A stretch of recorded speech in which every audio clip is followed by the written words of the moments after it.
So, James, listen, lovely to see you. Thank you for joining me this morning.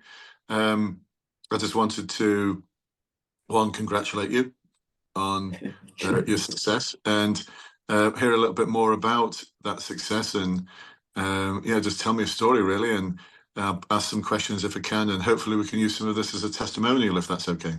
Yeah, of course. Yeah. Yeah, no, it's been great because so I sat my Met bolt on back in January, and I failed. It was because I'd failed it once before. I was really determined to get in that I came to you guys because I really didn't want to muck it up again. I didn't want to run the risk of failing and having to wait what's ended up being kind of 6 months by the time you reapply. Yeah, so it worked this time. Brilliant. So on that, I just want to, thank you for that feedback, and well done for getting to where you are now. I can see the big smile on your face, and you deserve it. You worked hard for it. The Met bolt-on is really tough. Yeah.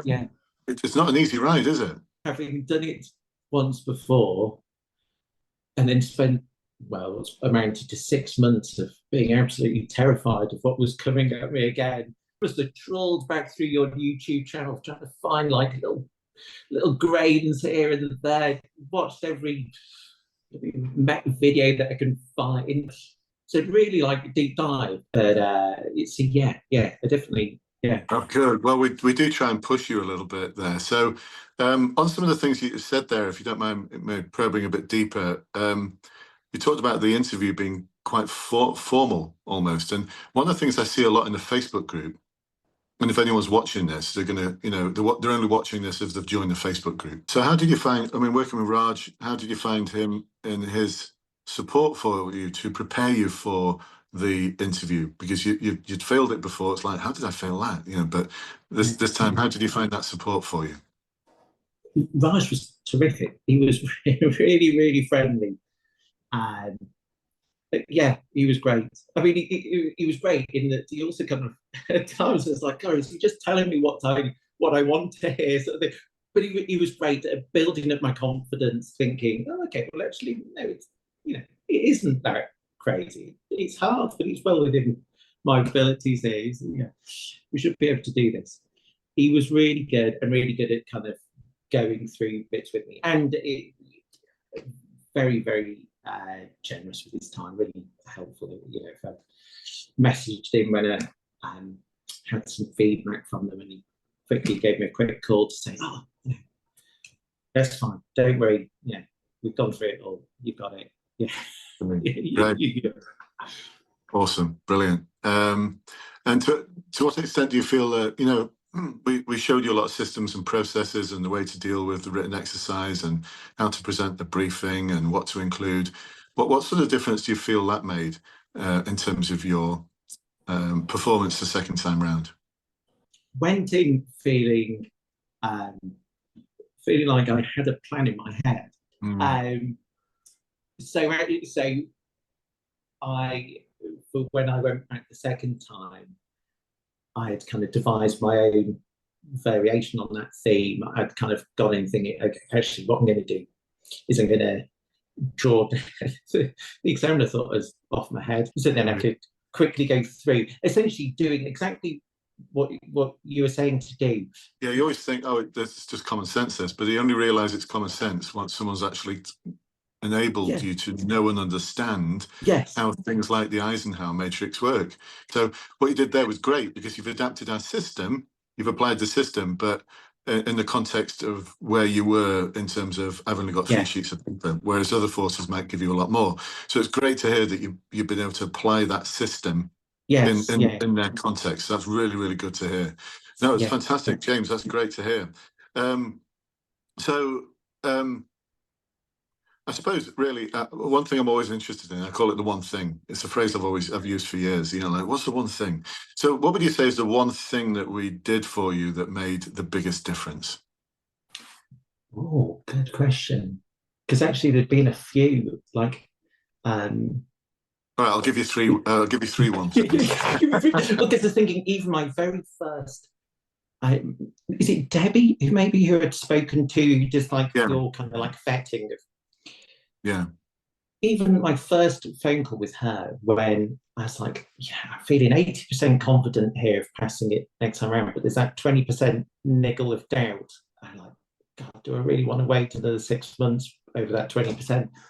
And and then I think probably in the same sort of vein, my chats with Raj were terrific at again just putting my peace, my mind at peace, yeah. give me making me feel calm and reassured. So when I walked in, I was like, "This is fine. I know how to do this." Brilliant. Yeah, yeah. Peace of Yeah. mind, I think, is probably yeah. Okay, peace of mind is probably There's the one the thing takeaway from you. So we've got the one thing then, peace of mind. That's brilliant. And for any benefit of anyone watching this, Debbie is someone who takes our she's like a career success coach. So she has that initial conversation with you to determine whether the academy is a good fit. Because that would have been a long call. I know this. It would have been like a good 45 minutes, even more, yeah, yeah. where she'll have asked you the questions to determine what your needs are, whether we can meet those needs, and whether you'd be a good fit for the academy and whether we'd be a good fit for you. And it feels like, from what you said, that, yeah, you got that from her. I mean, it was great because she was just genuinely very open and honest, and okay, she wasn't trying to talk me into joining. She was like, oh, maybe you'd be fine actually either way. Like, there's lots of stuff that we can do for you, but even just that, even just the chat with her that I had with her was wonderful. Yeah. Really, really wonderful. That's great to hear. Yeah, and we you probably picked this up that we will only offer you this if we feel as though it's a good fit. Because what we don't want is a conversation like this where you're saying, yeah, well, it was a good investment. I passed, but I worked out that I didn't really need it. We don't want that feedback. And if Debbie had felt as though you really didn't need us, all you needed to do was perhaps watch a few of my YouTube videos, where you probably worked out the YouTube videos in my shop window. That's, I show you what to do, but not how to do it. But she felt genuinely that if that's all that was needed, she would have pushed you in that direction. Well, James, we'll wrap up soon. It's been great talking to you and getting your feedback and your insight into the process and what we've done well. I suppose my last question, if I can, is, for anyone watching this, what's the one message you'd give them? What one thing would you pass on to someone who may have just joined the Facebook group who's like, I don't even know who Brendan is, or what's this academy thing?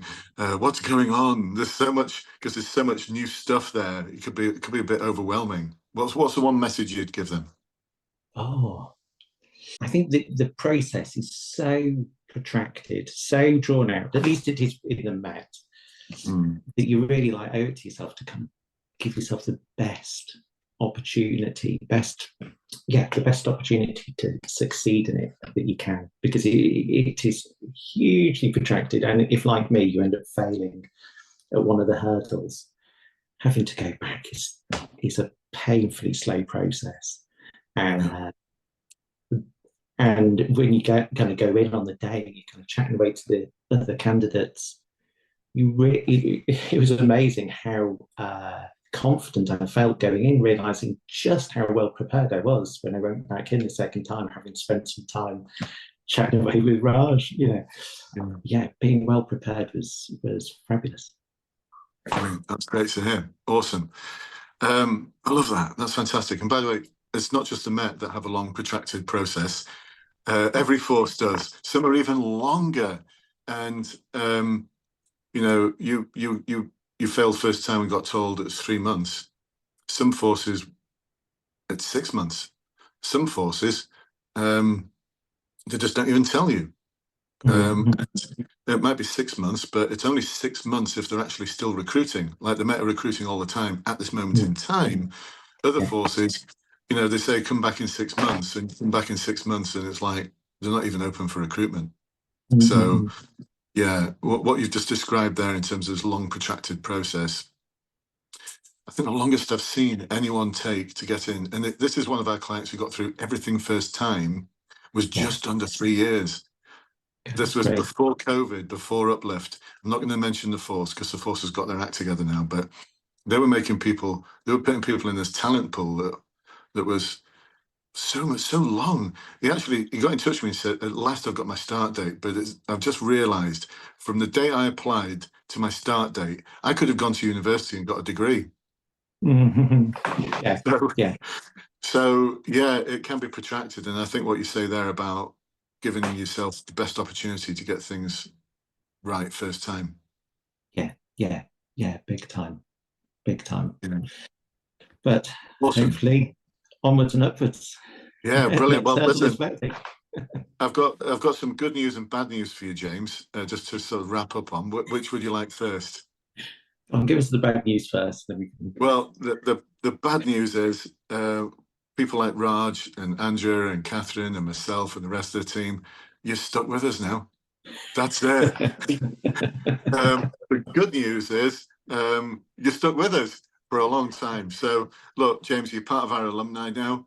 And what that means, and I mean this really, I really do mean this, and I still get people from like 13, 14 years ago when I first helped them join the police. I get people coming to me now. I'm stuck on something, could have a quick chat. I'm not sure about who to take this to, or I'm thinking about preparing for my inspector's board or wherever it is. We've had our first superintendent, by the way, someone who came to me 13 years ago saying, I'm not sure if this is the job for me. And she's a superintendent now, which is awesome. So um, that's the good and bad news. Like, you're stuck with us now. You're one of our alumni. You're very important to us, and so I wish you the most amazing career because it's the most awesome, amazing job ever. It's an amazing career. You're going to love being a detective. It's just amazing. Who knows where this is going to take you?